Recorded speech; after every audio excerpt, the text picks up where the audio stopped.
To pump or not to pump? That is the question. All right. So I got a comment on a recent video that inspired me to deep dive into this topic a little bit more.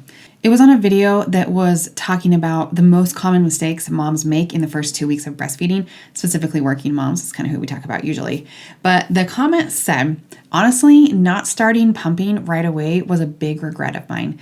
And I wish I hadn't listened to lactation consultants when they told me to wait. Because if there's engorgement, that goes away after 1 day if managed properly. And having an oversupply is a lot easier to bring down than to have a low supply and try to bring that up. You can definitely warn moms about the downsides of having an oversupply, but I hate it when they act like it's the worst thing in the world. For a lot of moms, it's the things that save them. And this comment brought up a lot of really good points. And in that video, I wasn't necessarily saying don't ever pump, but this gives us a lot to talk about of when do you pump and when do you not pump? And so that's what I want to dive into in this video. I'm hoping by the end of this video, you'll have a better idea of when to introduce a pump and when not to. If you're new here, my name is Allison Tolman. I'm a breast pump expert and a coach for working moms. I've been working with lactating mothers for over 15 years now and have specialized in pumping support and life coaching specifically for working moms. I've also tested over 100 breast pumps. I almost said 1,000. There's a lot of breast pumps over here. Over 100 breast pumps on a custom device that we've built with the help of an engineer. We love breast pumps. We love teaching about breast pumps. We love exploring breast pumps. We love pumping and supporting moms there. But there is definitely a time and a place for them, and that's what we're going to cover here.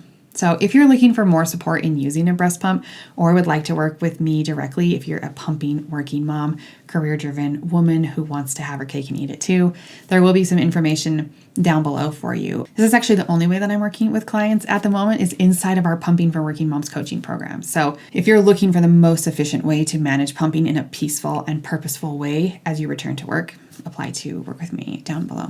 Okay. Let's dive into this topic. So like I said, the comment that I got that inspired this video was made from a video about me talking about the most common mistakes I see in breastfeeding moms in the first 2 weeks. And I included in that list that pumping too early is a common mistake that I see. What I've noticed over the last years as breast pumps are more and more common is that mothers get a breast pump a lot of times through insurance, and they think that they should be using it as part of this breastfeeding process. All right. The problem with this is that if you're trying to learn feeding at the breast and also introducing an outside variable like pumping, it makes things so much more complicated, all right? It messes with the natural regulation of milk supply, it adds stress to the mother, and sometimes it takes away milk from the baby. That's where we get that saying of feed the baby, not your freezer. I don't know if you've ever heard that, but that's kind of where this comes from. So if you have a strong desire to feed at the breast, the best place to focus in your early weeks is for breastfeeding skills, okay? Ideally with some help from a lactation consultant so you can get things started off right, all right? We actually have a course as well on breastfeeding if that's something that you're interested in, but it's always a really good idea to have a professional there helping you as well. In general, I agree with this recommendation, right? Don't make things harder than it needs to be. Focus on breastfeeding for the first bit. The problem with this hard and fast rule is that breastfeeding doesn't always go smoothly. It doesn't account for the mother's unique goals either, all right?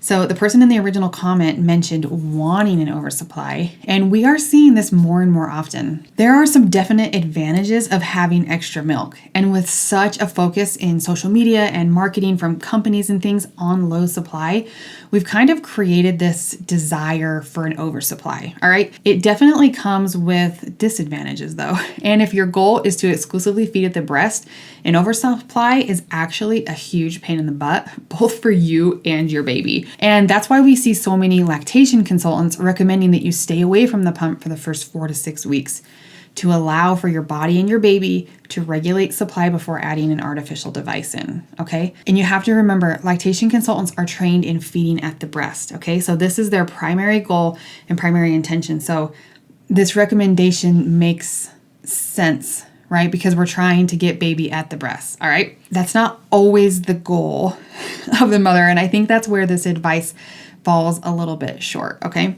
This advice works well for a mother who gets the hang of breastfeeding, for a baby who is efficient at the breast, who doesn't have any oral restrictions, and for a mother who has the long-term goal of primarily feeding at the breast.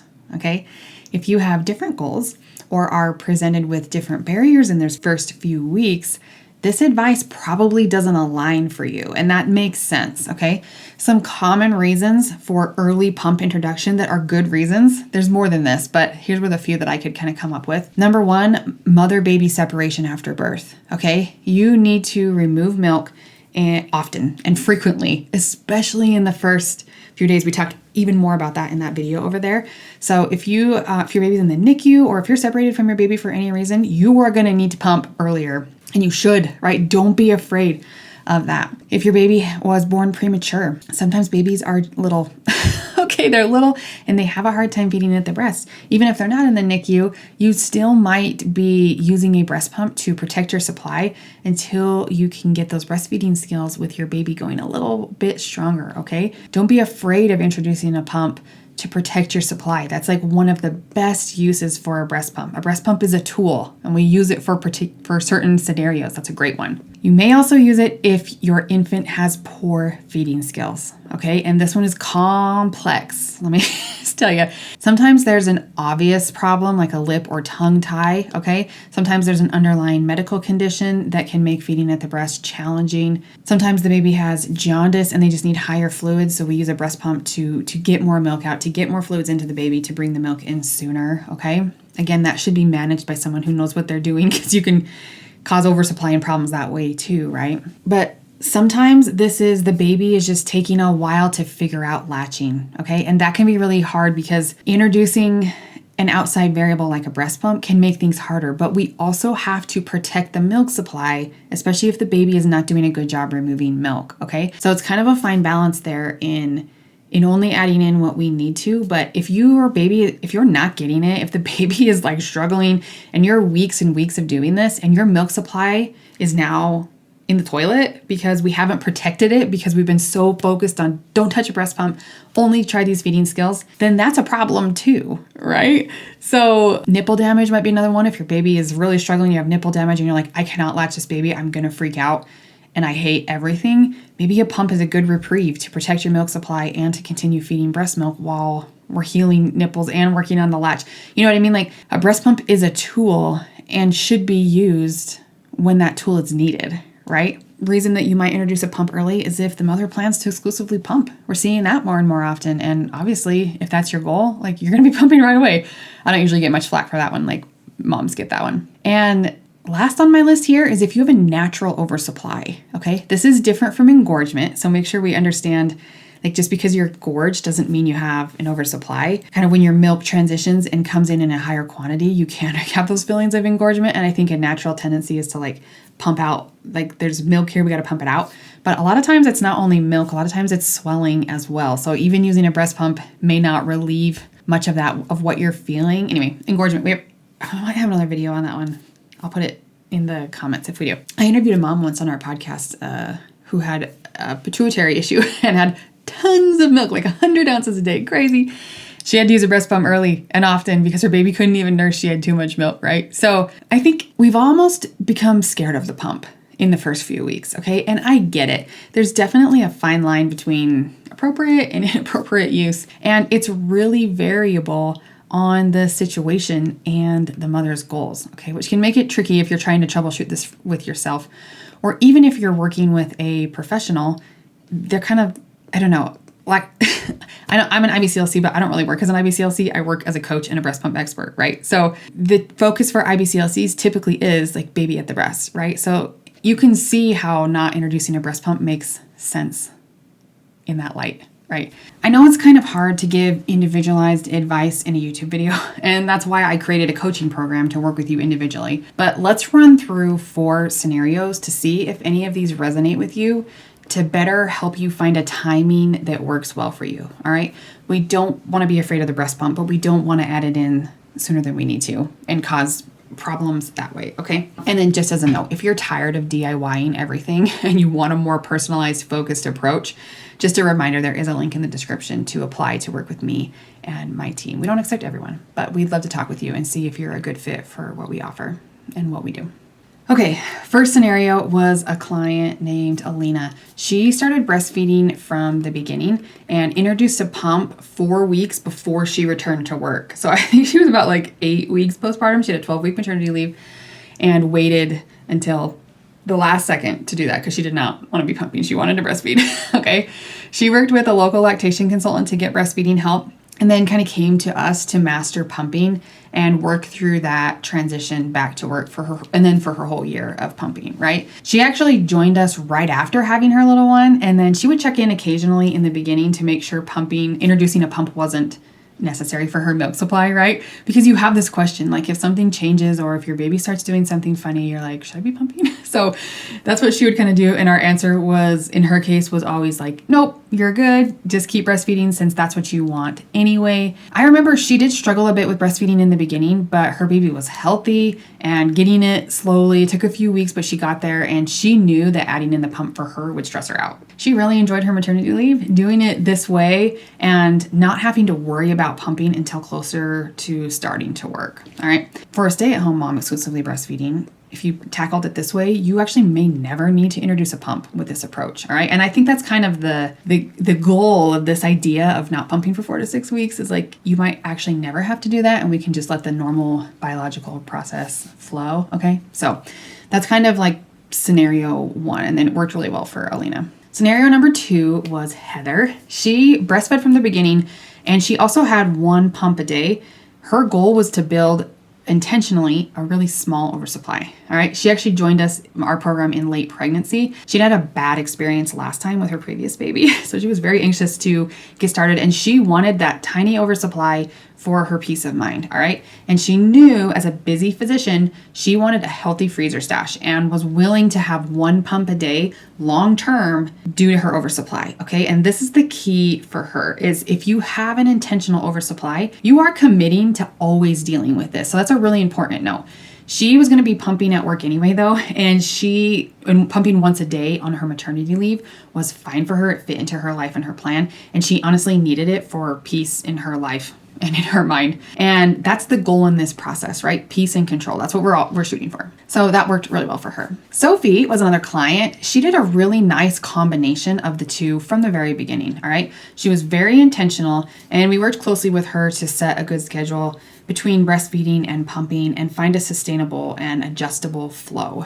It worked really great for her because she had a really active lifestyle, but she also wanted to breastfeed on demand when she wanted to. Okay, so what she did was she used her pump to keep her supply at the perfect amount to give her the most flexibility so she could breastfeed when she wanted to and pump when she wanted to. And for her, it varied day to day. If they were home all together, she just would nurse all day. If she wanted to go out, or if they went on a family outing, or she wanted to do that, she would do more pumping. But if they were out and the baby wanted to eat, she could also do it at the breast, because she was using a breast pump as a tool to manage her supply in the way she wanted, right? So she actually was doing more pumping than most moms who are exclusively breastfeeding, but she was able to kind of find this balance so that her life worked for her and it gave her the most flexibility. That's a great example of the pump actually wasn't medically needed, but she chose to add it in and knew what she was doing, knew the risks and the benefits there, and did it really intentionally. So that was pretty cool to see as well. And then number 4, we have Erica, and she actually pumped from basically the beginning. Breastfeeding didn't go well for her, and she made it like a day or two, and it was just like not going well at all for a variety of reasons. She joined us in pregnancy, so she was already with us too. And she quickly switched to pumping and just stuck there. Okay. Baby had some oral restrictions, and she was fine with exclusively pumping, and she was going back to work anyway. And this just fit in her long-term goals and in her family dynamic. So it made a lot of sense for her just to like switch pretty quickly. She didn't like give up on breastfeeding. It was challenging. And she's like, I'm kind of fine with exclusive pumping. So she switched really early. I actually do think she was able to get her baby back to the breast after a couple months, which is tricky, but she did it. And I was so proud of her. But she was able to use the breast pump to maintain her supply and to balance it how she wanted. She actually ended up with an oversupply as well she started pumping pretty early in her journey. I think it was like day 2 even, which was fine. And if you're pumping, an oversupply matters less if you're exclusively pumping, because you are always removing milk. So you don't have to add pumping into your life on top of nursing as well, if that makes sense. Again, it kind of all depends on the situation that you've been given, what your goals are, and what you want to do. Okay. So the whole point of this video really is don't be afraid to pump, especially if things aren't going well. Okay. If we can use a pump as a great tool to protect your milk supply while you're figuring out breastfeeding stuff. We can also use the pump as a great tool to manage your milk supply if baby is not good at that, or if you don't want baby to manage it, or like whatever. A lot of times, like for my clients, we're using a breast pump to protect our breastfeeding relationship. So if you're breastfeeding at home with your baby, we're using a pump at work to protect your supply so you can keep giving your baby breast milk, obviously. But a lot of times it's really the underlying thing for these moms is usually so that they can keep nursing at the breast when they want to, right? So especially in the beginning, give yourself some time, space, and grace to work on feeding at the breast skills if that's what's important to you. But don't be afraid of the pump if it becomes an important or necessary tool for you to protect your supply and to be able to feed your baby how you want to. That's our goal, right? Get help from someone who aligns with your goals and who feels like a good fit to work with you, okay? I can't say that enough. If you're working with a lactation consultant on feeding at the breast skills, make sure that they understand your goals, that their advice feels good to you, that they are seeing the whole picture and that you feel comfortable there. If you're looking for pumping support, make sure you get some help from someone who specializes in that. Again, if you're a career-driven mom, you know pumping's gonna be part of your life, you want a holistic approach to not only figuring out pumping, but also like figuring out how to transition back to work with peace and predictability. That's what we specialize in, and there's a link down below to help. So I hope that was helpful and clear for you. If you have more questions on this topic, please put them in the comments. I love reading through your comments, obviously, because we just did a whole video based on a comment that somebody left. I would love to help you find ways to be more clear, to be able to pump more intentionally, to be able to meet your goals in a way that feels good to you. So leave me a comment if you have more questions, thoughts, concerns. If you just want to share your experience, that's always wonderful too, because everyone's experience is so unique and I love to see it. All right, good luck to you and happy pumping or not pumping.